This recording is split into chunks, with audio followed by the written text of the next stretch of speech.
second from Ms. Groves Allison. Thank you. Are there any additions, corrections, comments? I can give folks a minute if they're just now seeing them.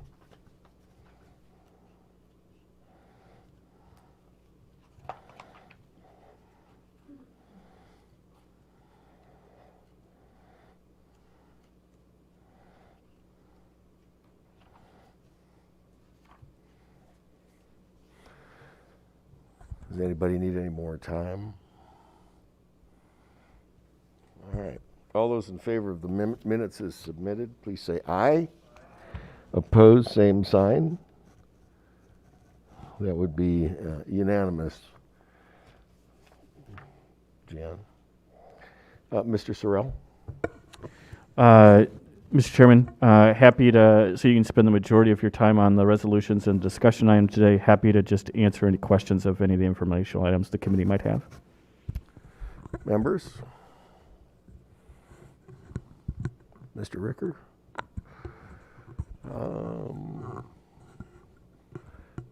Mr. Randy? Hi. I was wondering if you were able to discuss how we're doing on collecting the AR out at Headington.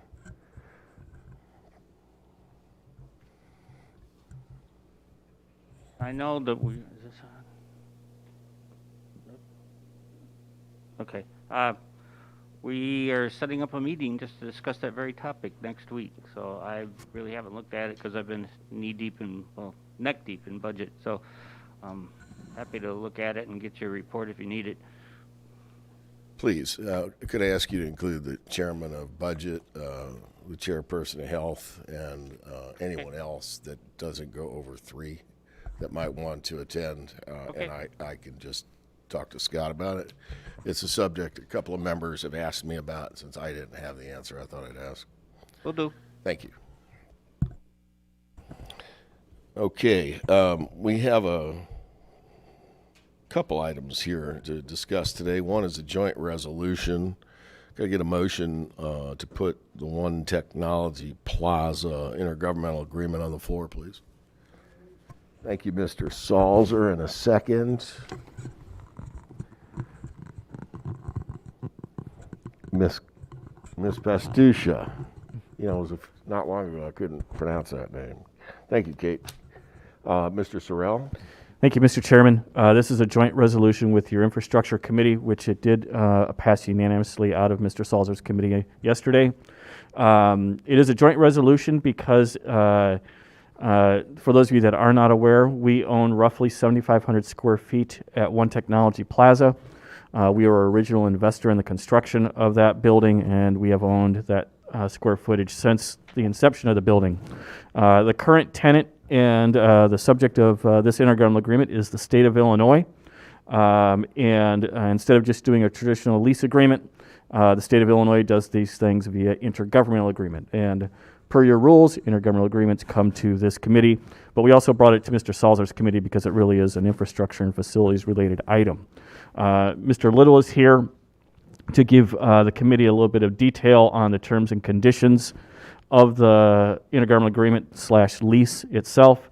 And just for everyone's benefit, there was a companion resolution for some carpet and paint upgrades to the space that Mr. Salzer's committee also approved yesterday. So, Mr. Chairman, if it's okay with you, I'll just let Mr. Little kind of give you a little bit more detail about the terms and conditions. Thank you. Welcome, Mark. I'm over here. Thank you, Mr. Chairman. This is actually a renewal of the lease that originally started in September 2014 and expired in August of 2019. The original lease was 5 years long. The state approached us earlier this year. They would like to sign a new lease of an original 5 years and with the option of an extension of 5 additional years. So that's a total of 10 years option on a total of 10 years for the lease. It does include some carpeting and painting to be done and paid for by the county initially, but that is being amortized over the first 5 years at 3% interest and a chargeback to the state. And that total is $67,300. That was put through a separate agenda briefing in Mr. Salzer's committee yesterday, and that had been put out for bid, and we have the bids on that. First 5 years, there's a 2% increase, and if they go for the option of the year 6 through 10, it's another 2% increase. It's basically, like I said, it's an extension. It's just a new lease, and like Scott said, it's under an intergovernmental agreement. It's the way the state works, and we've worked with them for the last few months to get this put in place. Any questions? Mr. Fennell. Yes, I saw the percentage increase, but I didn't see what the rent rate was. I couldn't hear what he said. I didn't see that in the write-up. The rent? The rental, what's the monthly rental? Oh, the rent is in on the, I didn't see that in the write-up. it's, Should be Exhibit C on page 23 of the packet, Mr. Fennell. yeah. Okay. It's Okay. outlined, the base Just on rent square footage, so I have to multiply that times your 7,500, and that, is $13.26 per square foot, and then the amortization, the fees. So the monthly base rent is $8,312. The CAM fees, the taxes and insurance and TI are another $5,000. So there's a total rent of $13,447. thank you. So overall, after we pay the amortization and the fees, it's a plus of almost $100,000 a year. It's back to the general fund. So if they go the full 10 years, that's almost $1 million. So it's just under $100,000.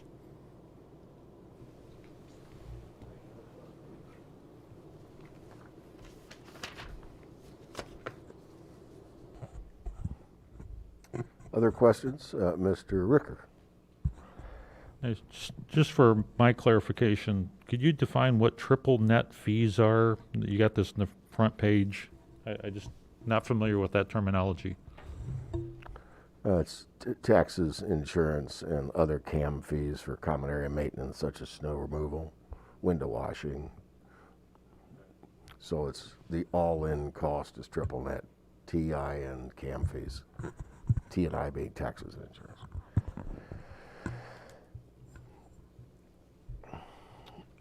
Anyone else? Mr. Rosenbaum? Hope I'm not sounding nitpicky, but I see that on the carpet that we have to recycle the carpet. And is there a place here in Peoria that takes the carpet because it says we can't landfill it? Is that? Great question. That was a term and condition that the state imposed upon us, and Mark can explain what our solution is. Can you repeat that? Carpet in terms of what we're going to do to meet the recycling requirement. I do have information back from the state that they are not going to require us to recycle the carpet because it's almost $3,000. And the comment was from the state was that in Springfield they do have somebody who does carpet recycling there. Outside of Springfield they do not, so that would not be a requirement. So then would the final amended lease agreement exclude that requirement? Can you repeat that, please? So the final lease won't be the one that has that requirement? I just got that back from them less than a week ago. I can have that removed. Well, if we're signing the contract and it says we're supposed to do it, and you're saying we're not supposed to do it, the young lady to my right would probably say fix the agreement. We'll get it taken care of before the board meeting. Thank you. Other questions? Let me just ask the obvious one. Is there a COLA of any kind? Is this indexed to anything? How was the valuation done? What comparables would be used? So we did it based on an increase off of what the terms were in the prior lease. And then in terms of what the annual escalator is, we went back and forth through a negotiation to arrive at what the annual escalator was going to be. Which looks like 0 to me for each of the first 5 years, and 0 to me for years 6 through 10. Correct. So it goes up once in year 5. That's correct.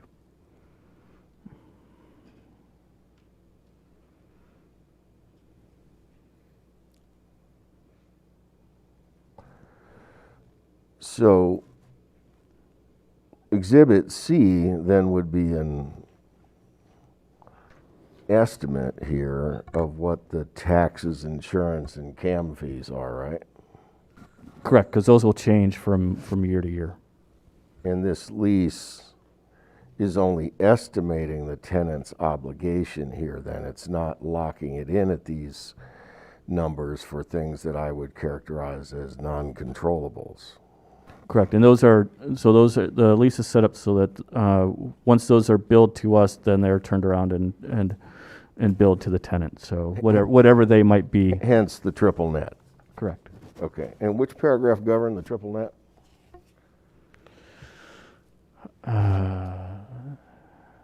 See if I can find that.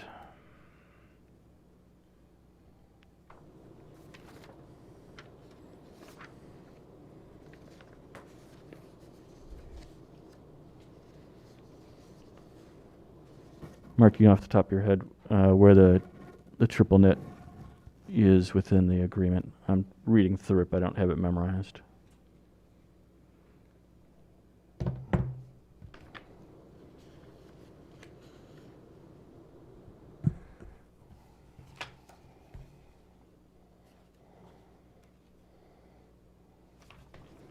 I just want to get one more question on the record here for the body as well. So and it looks like a 4% increase in year 6. So with all of the activity that's going on around the new world headquarters for OSF ministry, right, downtown, and some of the other related collateral development on streets from water up to pretty much the one the ballpark's on. I can't think of the name of it. How did we arrive at this comparable cost per square foot? I mean, Yeah. So what's happening in the rest of the community, and is this like a great price for us for downtown office space? So in 2014, when we entered into the initial lease, we did do a survey of the office space at that point in time. As I said, we based the new pricing off of an increase from where the old lease left off. We did not do a detailed survey of what the current going rate is for office space downtown at this point in time when we prepared this. Mr. Dillon. Chairman, I know Sharon might be able to comment on too, but just from like our building, there's a lot of vacant space downtown, and you can see rates we currently pay $14 gross, so a square foot, and that's probably considered even on the high end for downtown. I've seen some spaces in the Chase building, I think, for $8 and less a square foot gross. This is One Tech Plaza, though. I know, I'm just saying, and I don't even know, does that I was they gotta just pay in on there to top- my lawyer's office. It's really nice. They got to probably pay a parking too, don't they? Yeah. Correct. Okay, so maybe you want to cover that base before the board meeting, so Absolutely. other members ask. Sure. I'm not the only one asking it. $13 a foot, frankly, sounds like the current rate with the CAM fees and stuff. You know, Added on. that's the all-in rate per foot. So this might be fine. I just don't feel as the chairman that I know that it is. So please get us a little bit more research on it. Absolutely. Thank Will do. Any other questions, Mr. Rosenbaum? Has the state been on time making the rent payments? For the state of Illinois, yes, which means that it lags probably 2 to 3 months, but in general, yes. Okay. Is that what normal places So, they also, like us, have the Prompt Payment Act, so they have that lag time to make those payments. And I think, as Mr. Little said yesterday in Phil's committee, the lease actually expired almost a year ago, and they've continued to pay timely under the old terms and the terms and conditions of the expired lease. So we've continued to collect rent from them, and they've been willing to pay it during this interim period, albeit just a little delayed. But if we were renting to somebody else, let's say you're renting it to me, private business or whatever, would that be acceptable terms that they're 3 months behind, or? Typically, we would maybe at most expect to see maybe 30 days in arrears, but a private business doesn't have the protection of the Prompt Payment Act like the state does, and quite frankly, we do as well.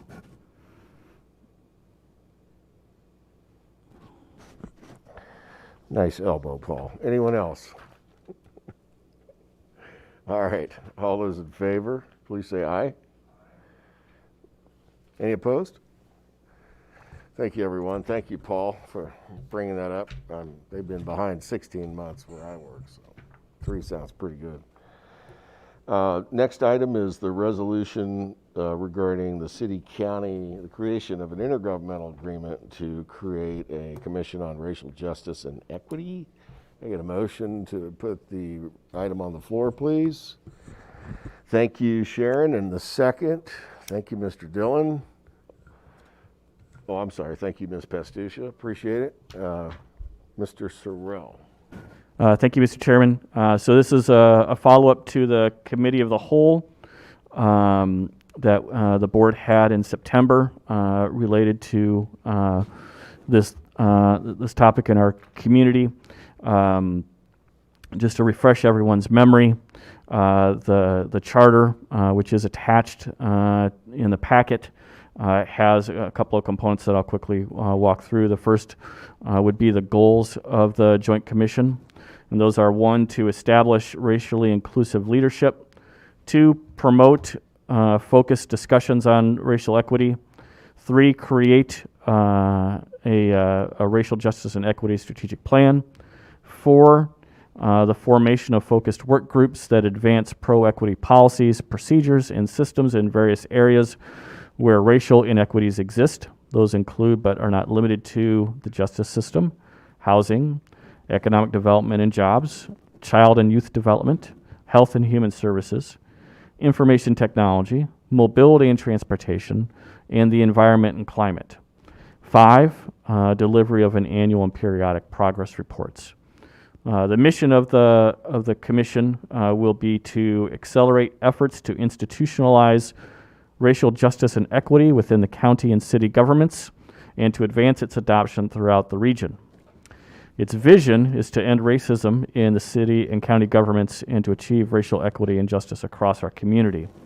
The responsibilities of the commission will be to first develop and distribute information about racial justice and equity in the city and county; 2, promote educational activities that increase the understanding of racial justice and equity in the city and county; 3, recommend coordinated strategies for reducing inequity and injustice and equity in the city and county; 4, develop a performance management platform for communicating progress towards achieving racial justice and equity; 5, advising the city council and the county board, their executives, and the city and county agencies about racial justice and equity in the county, and recommended policies, programs, legislation, or regulations necessary to reduce racial and social justice inequity.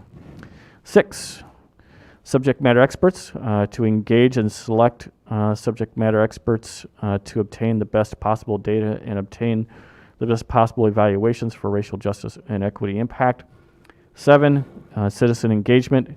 Engage a variety of citizen groups for the purpose of soliciting community feedback using a variety of techniques, including but not limited to surveying, town hall meetings, and public forums. And 8, submit an annual report by December 1st of each year to the city council and the county board on the activities of the commission. Since September, the chairman and myself along with Councilwoman Dr. Rita Ali and the city manager, have been finalizing the wording and the terms and conditions that are in the commission itself to make sure that it is purposeful and action-oriented and is best positioned to be successful going forward. Mr. Chairman, I'll just stop there and turn it back over to you to either answer any questions the committee may have or to open it up for the discussion of the committee. Thank you. I appreciate everyone's effort thus far to help move this item to tomorrow night. In as much as there's been a lot of work done to take it from a rough draft to a final draft, that's why it's here today. And then we're set to vote. We're set to meet now by, not Zoom, Teams, instead of in person tomorrow night because of the positivity rate clicking over 8%. It's worse elsewhere. It's 10% in the Quad Cities. So I will just sort of be on the end with Scott, I guess, of any questions you have, which is, so I'm sort of the fact person on this one. So I'll open it up for discussion. It's on the floor, right? So, okay. Discussion.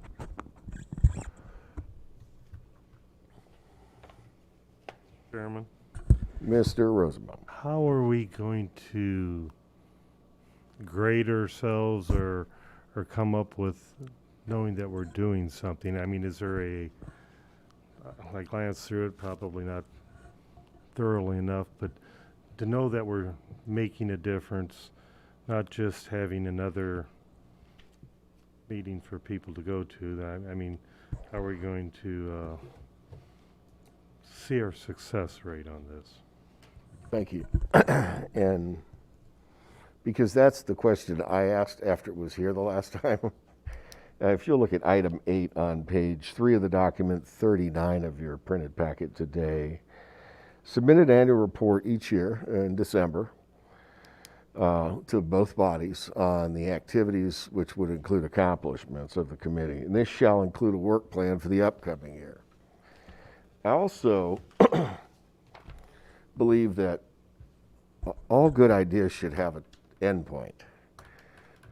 And because this is a body empowered to do things, not spend our money, but to do things in the name of the city and the county, it's an intergovernmental agreement and a charter which puts people in charge of co-chairing and selecting persons, and it has an agenda, it has described committees.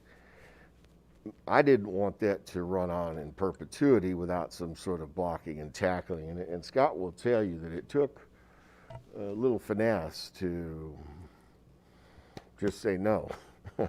So if you look at paragraph E, page 6 of the document, page 42 in your printed packet today, term, to ensure that this body serves a purposeful agenda, okay? And I think that's to the heart of the second part of your question there. That this will be enforced for 5 years. 6 months before the end of that, the parties agree to meet and decide whether to go further, and that could be an additional 5-year term, period. Now, that body, 5 years hence, could decide to give it an additional term beyond that. But both bodies nonetheless would have to agree. So my desire to make it purposeful, time-bound, specific, action-oriented, and reporting annually with what was accomplished and then the following year's work plan is written in the first section I described, and then it has a 5-year timer on it from its inception, and at 4.5 years, we would have to discuss renewing it for a second 5-year life cycle. Okay, you know how the county has our strategic goals up like that. That gives us something to look at to see if we're hitting our goals. is this joint committee going to have a strategic goal plan? The whole thing is, I'm not against it, I just want to make sure that if everybody's going to be in, the ones that are going to be on this committee, and that the focus is up there, they know what their goals are that they're trying to go for. And there's nothing in the charter saying what the goals are, which I'm not sure that's where you want it to be in, or if you want it to be in after you get the committee together and then they set their strategic plan. And it's just always nice to have a roadmap to know when you've arrived, or if you still, I guess I'm beating around the bush, but if that's, make sure that we're making the progress that we need to be making. Thank you for the question. So while it may be an imperfect example, much like those goals there on page 1 of the document, page 37 of your packet, the goals are established here, as well as its mission and vision. So within this framework, we expect some work product. Okay, and I always say things that get measured get better, but the definition of measurement is not always that easy. So that'll be a challenge for them. But I think these are things that we added since the first time you saw this to give it more structure. Aside from it being a nice to do thing, I think we've made it time bound, given it a term, and we also have made sure that the executives for the bodies, the city manager and the county administrator, have non-voting ex officio seats in this body, because we like to do stuff in the light of day, transparent, and I want to make sure that things that, to the extent we can, are issued to citizen leaders, also keep things transparent. And part of what Scott's job here is the OMA officer, and he's the FOIA officer. So I think it's really important that they publish agendas, that they post notice of their meetings, that they keep records of their meetings, et cetera. Because if it's going to be messy at some point, we have every right to know. Next, we reserve the right to appoint people into this body. The mayor gets one, and this body gets one, then ratified by you. So we're putting that toe in the water, but beyond that, we don't really want to get involved in its workings. Thank you. Mr. Eckert. Yeah, I'd like to just ask about funding. I know there's been comments in the past about state funding, but I guess two pieces of it. Funding for this commission to do their work and the cost associated with the work they do.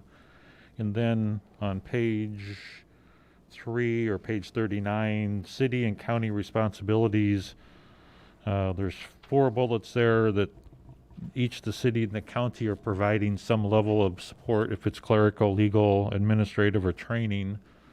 Assume that the county's portion, there will be some cost to the county and where that fits. And then the last piece of that question is, as the recommendations come out from this commission, there's language in here about how they'll present it to the county and the city and recommend policies, programs, legislation, and regulations necessary to reduce racial and social justice and equity.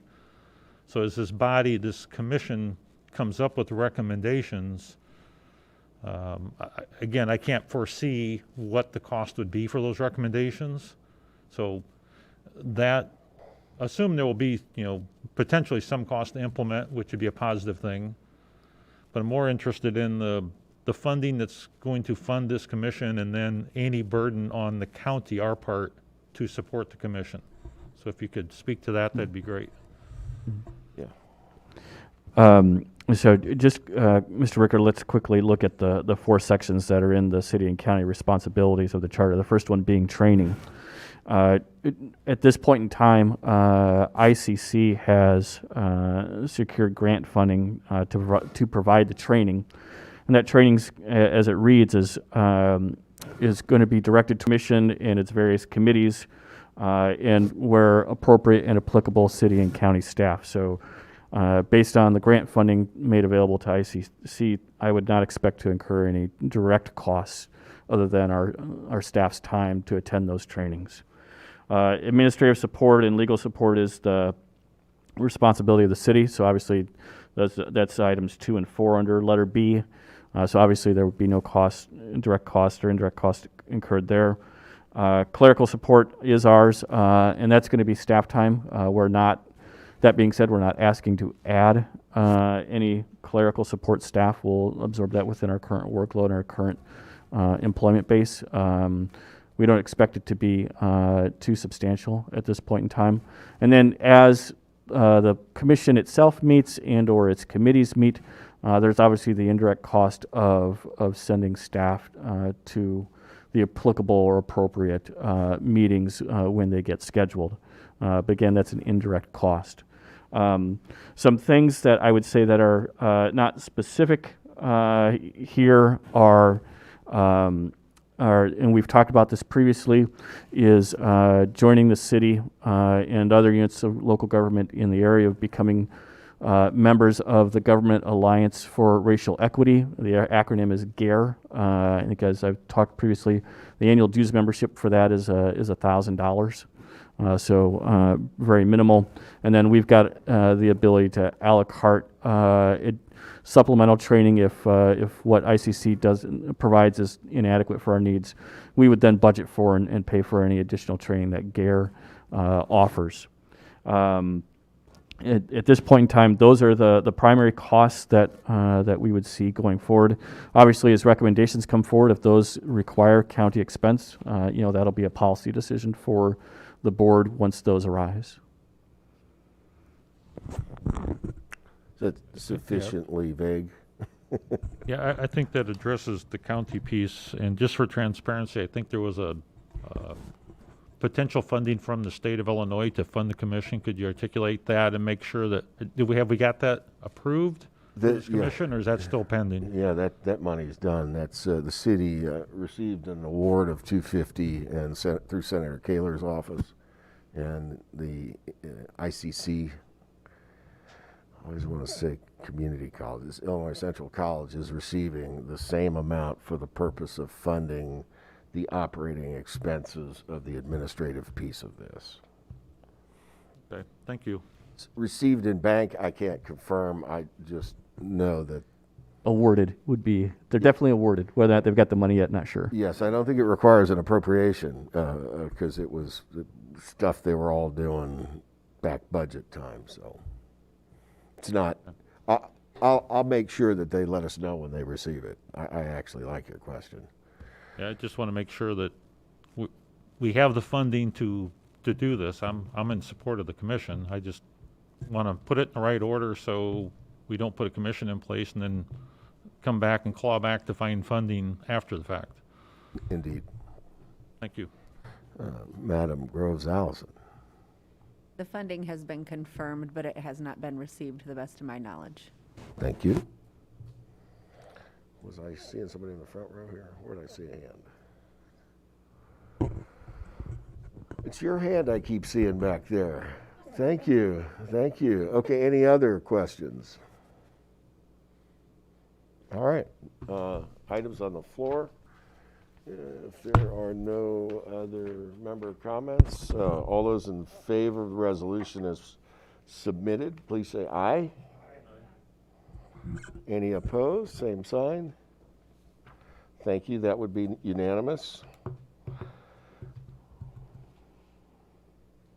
Now, while I don't care at all for the title of the next item, it's not my title, and neither is it the clerk's or fine Or mine either.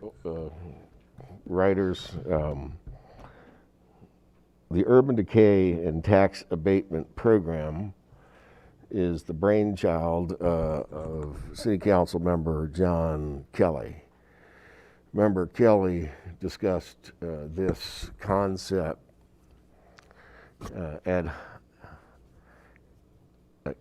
with frequency during his campaign for Peoria City Council.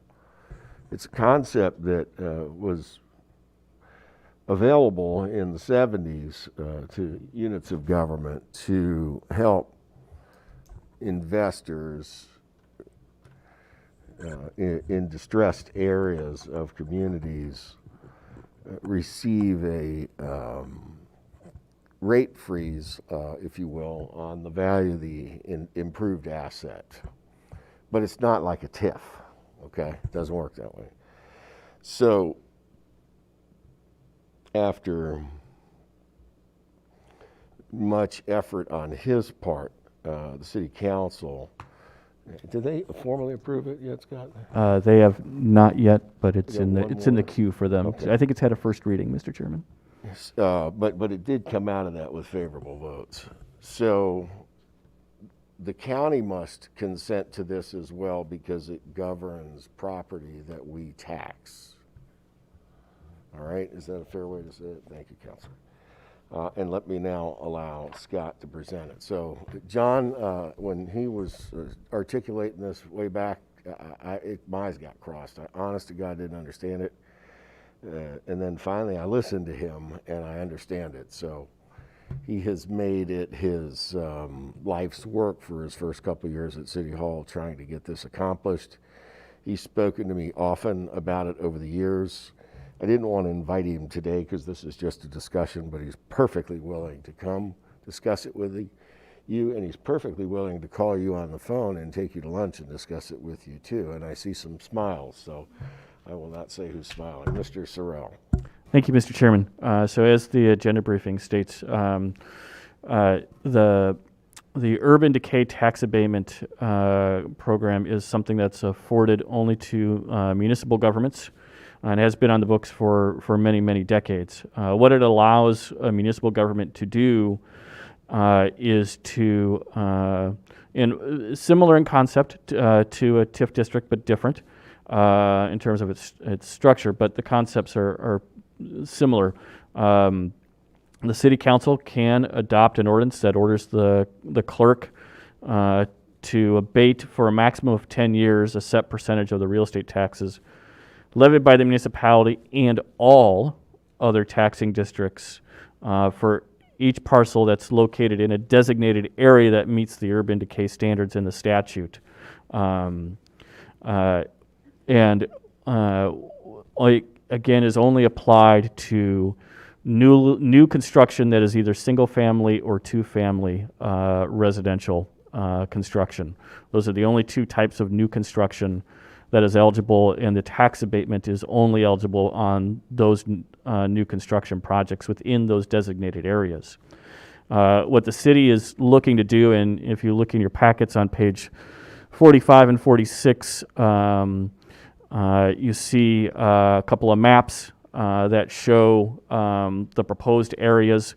One, as shown on page 45, is in Ms. Williams and Mr. Watkins districts. It's roughly bordered Laramie, which is the western corporate limits of the city of Peoria on the west. On the north is Martin Luther King, and then roughly Adams or Washington Street on the south. And then roughly, I think it looks like western on the eastern boundary.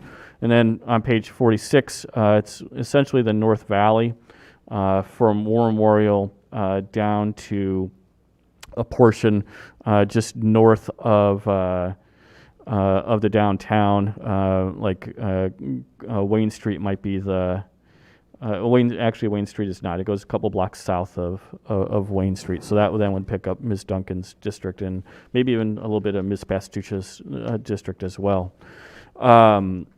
What the city's proposing to do is to create the abatement area within those two geographies and to offer that tax abatement incentive for the next 10 years, again, for new construction on single family or two family housing. And they have the right to do that. I participated in the city's TIF review board, which is where this falls under from an advisory standpoint.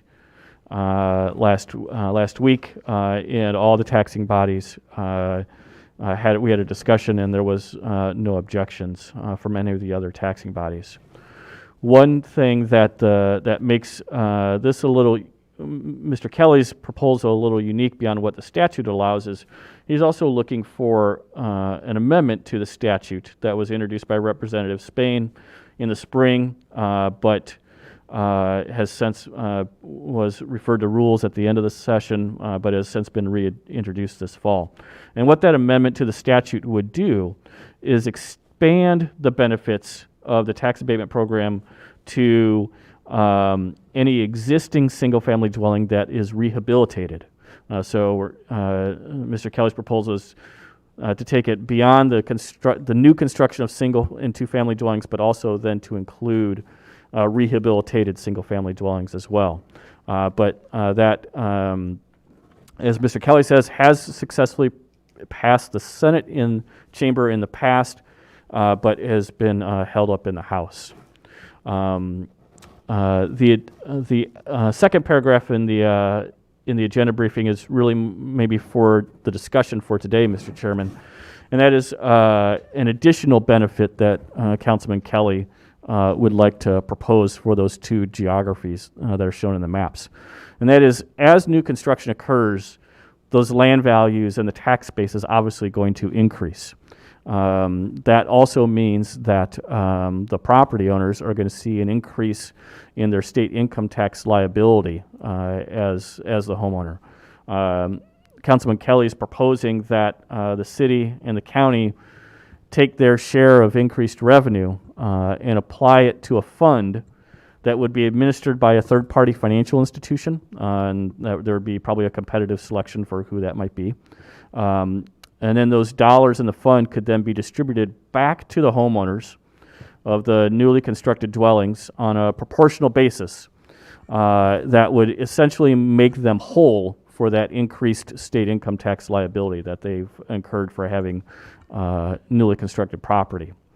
The benefit to the third-party financial institution is that they gain credit towards their requirements for the Community Reinvestment Act, which they have dollars that they need to allocate. For the two governments, we create or have a partner that handles the administration of the program, so there's not staff time involved, and we've got financial experts and professionals that actually are doing that. And then we move forward from there. So that's kind of a semi-detailed overview of what the councilman is proposing and what the statute currently permits. I'll try and answer any questions the committee might have, Mr. Chairman. Well done. Thank you, Scott. Mr. Fennell. Could you explain to me where the income is coming from that they would have increased state income tax? I don't follow that part. Just because the property value goes up doesn't mean they have to pay income tax. Where's the value coming for income tax? Mr. Fennell, that is a great question, and one that I think Councilman Kelly is probably best suited to answer, and that's something that we can certainly, because today's just a discussion item, we can go back to him and ask that question of him and any others that I'm unable to answer to see just exactly where that was coming from and what his thought process is behind that. I haven't had enough conversations with him to be able to answer that. Chairman, I don't know if you've had enough conversations with him to be able to answer it or not. Well, when I read that myself, I had the same question in my head. So because there's a difference between the improvement, the structure, the value of the structure, versus the secondary effect, which is improving the land value, I don't know if there's some weird twist in that. So that does beg clarification. Thank you. I had the same question. Others? Ms. Pastucha. Hi, Kate. Is this for homeowners only, or can individuals who plan to rent these dwellings also apply for this program? It's my understanding that's only applicable to the new construction, first and foremost. I don't believe, although we can certainly check to see if the statute differentiates between home ownership and absentee ownership.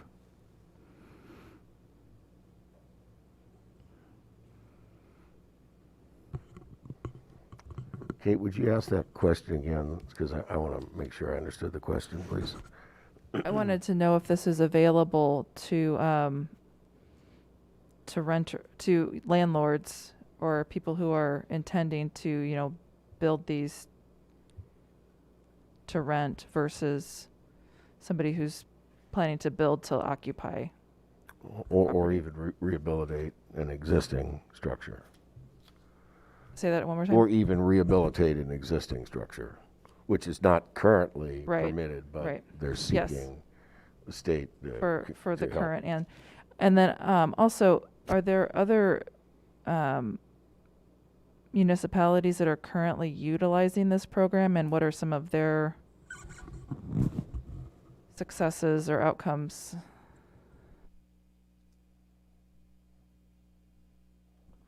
The last reference I recall was in a state far, far away. Literally. Mr. Ricker, then Mr. Fennell.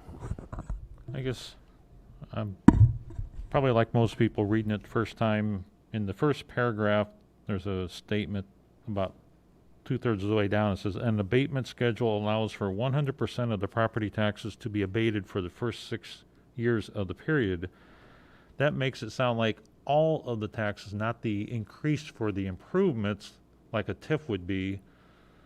Because then in paragraph 2, it talks about the improvements, but are we abating 100% of the taxes, property, everything, or are we abating just the improved value or incremental value of the improvement? So with new construction, you're taking a greenfield there.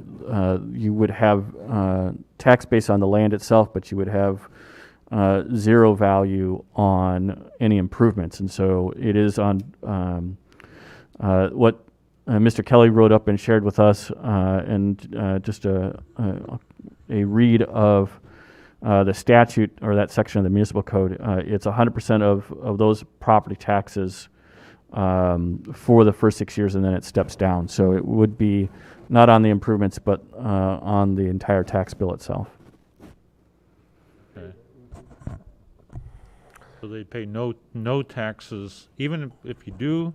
I guess what qualifies you? So from day one, I could say, I want to be in your program. I stop paying taxes for 6 years with an intent to improve my land and put a stick in the ground and call it a building, or No, do I have to have you would have to have a single family or two family dwelling constructed. So let's say you build a house in 2021. You won't actually start paying property taxes on the improvements of that house until 22 or maybe even 23. And that's not just in this program, that's anywhere. Yeah, that's just the typical build a home. The taxes Right. are in the rears after Correct. the calendar year after you build and such. That's Right. that's common. I just, again, I apologize. I've read this a few times and kind of scratch my head each time I go through it because it's not straightforward to me, but I'm learning. Mr. Kelly's frequently mentioned point here is this doesn't cover the local cost the local taxing body anything, because the value unimproved of the vacant land is whatever it is, and doesn't do anything to improve the government's collection of revenues. So he is constantly framing this in the context of this doesn't cost us anything to do. True, but that abatement is waiving future dollars in exchange for current investment, and that's why he likes this. We don't have any small business loan, we don't have any facade improvement program, we don't have It's a but-for type of approach. But for this program, how likely is someone to build a new single-family dwelling on that vacant piece of property? In all taxing bodies, the school districts, the parks, everybody that's a taxing body will have to approve this abatement that, No, that's where it's like a TIF. The city council has the complete autonomy to adopt the ordinance, and once that ordinance is adopted, whether we like it or not, whether the school district likes it or not, if a new single-family dwelling is constructed on a vacant piece of property within one of those two geographic areas, the property taxes are abated per the statute, which is the 100% for the first 6 years, and then it steps down 20% until you get to 0 in year 10. so our role is in the role of the tax collector for property tax is the engagement we would have in this, because it sounds like we have no weigh in or any say in this decision. If the city wants to implement it, they implement it. We act as the tax collector for these properties. That's our part of the Correct. responsibilities. That help clear it up for me? That's correct. Okay, thanks.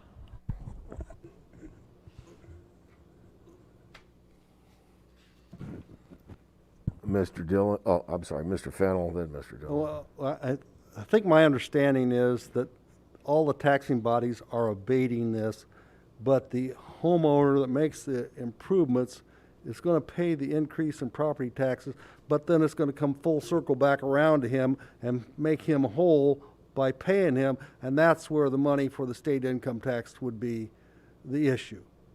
Because they're coming back and reimbursing him for the taxes that he had to pay for the increase in value.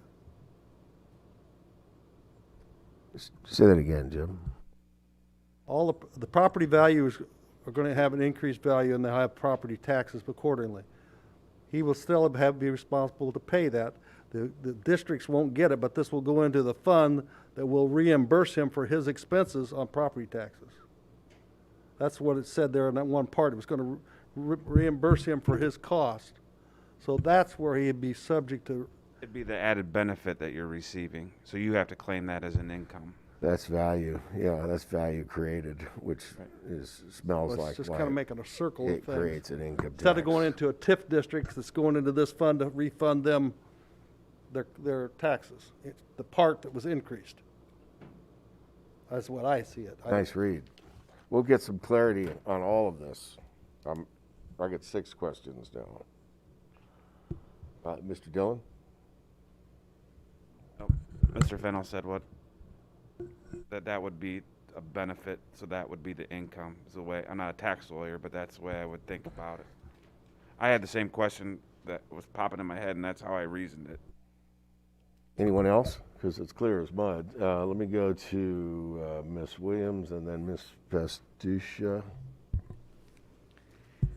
So, yeah, I'm kind of a little unclear on this too, but I guess my concern is how much work is this going to cause for like Dave Ryan's office and Nicole's office? What's the workflow going to be?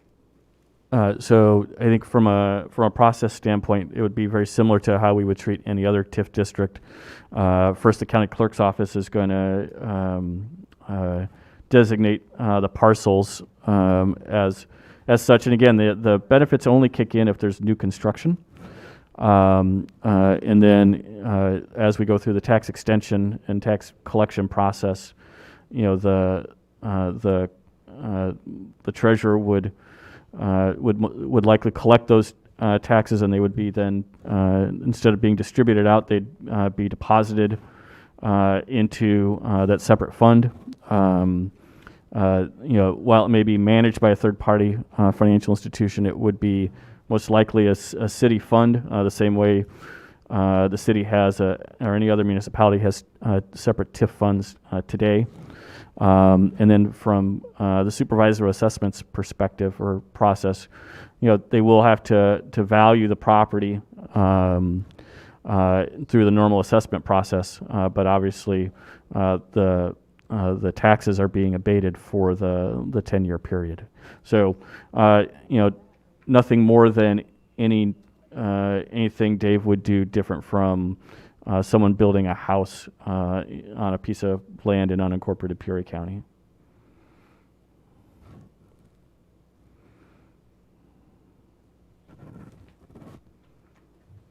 Ms. Pastuccia. So I know that this is just a discussion item and we're not voting on it, but are we ever going to vote on it, or this is only for discussion because we have no say in the matter?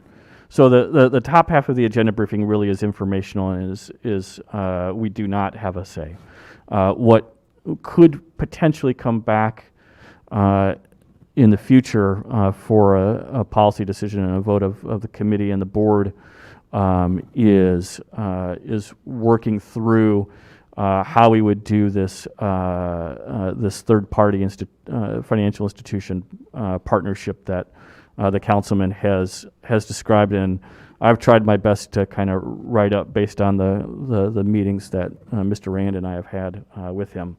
It's still not completely crystal clear to myself, and so we may or may not want to have a future executive committee meeting where it's still a discussion item, and we invite Mr. Kelly to participate or provide some clarity that then we can share with all of you. But at some point, it may or may not become, that part may or may not come back as an action item for you. Mr. Dillon? I'm sorry, let me go to Ms. Relaford and then Mr. Dillon. Quick question here. What about if the ownership of the property transfers somewhere within that 10-year period? I have not read the statute in enough detail to know if the abatement runs with the land for 10 years or if it does not. That's a great question, and I'm just not familiar enough with the statute to know the correct answer. Mr. Dillon, then Ms. Groves. Allison? So the agenda briefing says 3 areas in the city, but the maps show 2. Which one is incorrect? Well, if you look at page 47, it actually is a duplicate of page 45, which are maps that were provided by the city of Peoria. So, Mr. Dillon, I would say it's 2 areas, the one in the south end and the one in the North Valley. I just didn't know if the East Bluff got considered into this and then I guess that question would also be, we keep referencing Mr. Kelly. So legislative affairs, does this become a legislative affair priority for the city going forward for our joint committees? And this is adopted by the whole board, I would assume? I believe it was a priority for the city this cycle. I believe the city manager did present this during the legislative breakfast back in January, and so it definitely is a priority for them. We'll have to obviously make a decision as to whether or not it's a priority for us going forward. That's a policy decision for you. Suggestion. There's so many questions here. When we get to miscellaneous tomorrow night at the joint meeting, maybe you guys could ask Mr. Kelly and City Council's counsel at law. No? Okay. Mr. Chairman, Salzer. It may not be, this is not an issue of any type, but I watched some of this one night because I'm interested in local government, and I think it was Councilwoman Moore that proposed the one for the south side. If I was watching and listening correctly, I don't think this was totally the plan of Mr. Kelly. It was John's. John, there's politics there. I'll just stay out of it. But didn't Ms. Moore? John proposed including a huge portion of the south end. Eventually. In his initial discussions with Councilwoman Moore.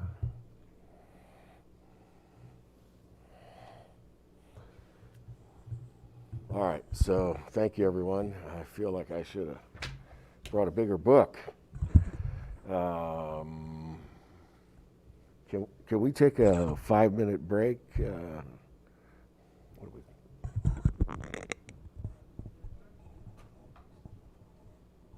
we... 5-minute recess is the word. We will recess for 5 minutes.